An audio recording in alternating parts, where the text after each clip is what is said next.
ეს მესხები 44 წელს, 1944 წელს, როდესაც ომის ბედი ფაქტიურად უკვე გადაწყვეტილი იყო და ამიტომ გაუგებარი იყო რატო გადაასახლეს სამხრეთ კავკასიიდან, სამხრეთ საქართველოდან დაახლოებით 100,000 კაცი ერთ ღამეში 15 ნოემბერს 1944 წელს აქ ჩადენილი იქნა უზარმაზარი დანაშაული კაცობრიობის წინაშე. ეს არის დეპორტაცია ხალხის. მაშინ კანდიდ ჩარკვიანი იყო ცეკას მდივანი და სტალინისა და ბერიას ოპერაცია იყო ეს და ასენი კაცები, მამაკაცები, ბრძოლის უნარიანები, ყველანი ომში იყვნენ წასული და იბრძოდნენ თავ დაუზოგავად, იმიტომ მე ჩამოვიდნენ იქიდან, ვინ ჩამოვიდა აი მედლებით, ორდენებით, დაჯილდოებულები.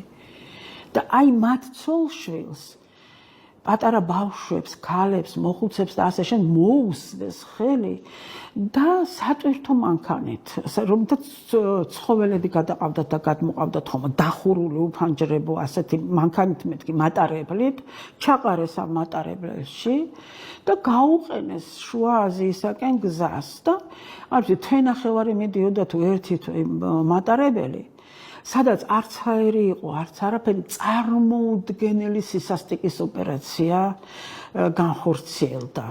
და ეს ხალხი და ისე რომ ბავშვები რო იხოცებოდნენ პირდაპირ ფანჯრებიდან ყრიდნენ და ხალხს არ აძლევდნენ საშუალებას არც ჰიგიენის, არც არაფრის, გესმის, ჭრიდნენ ვაგონის იატაკს, რომ ესე იგი რაღაცნაირად საპირფარეშოს როლი შეესრულებინა, რომ წარმოუდგენელ დღეში ამოყვა ამ ხალხმა თავი, რომელიც მანამდე გამოირჩეოდა საოცარი კანონმორჩილებით და არაჩვეულებრივი შრომის უნარიანობით. ეს არის ხალხი, რომელიც აი უდაბნოში რო გადააგდებდა, ოაზისად გადაგიქცევს, ასეთი ხალხი.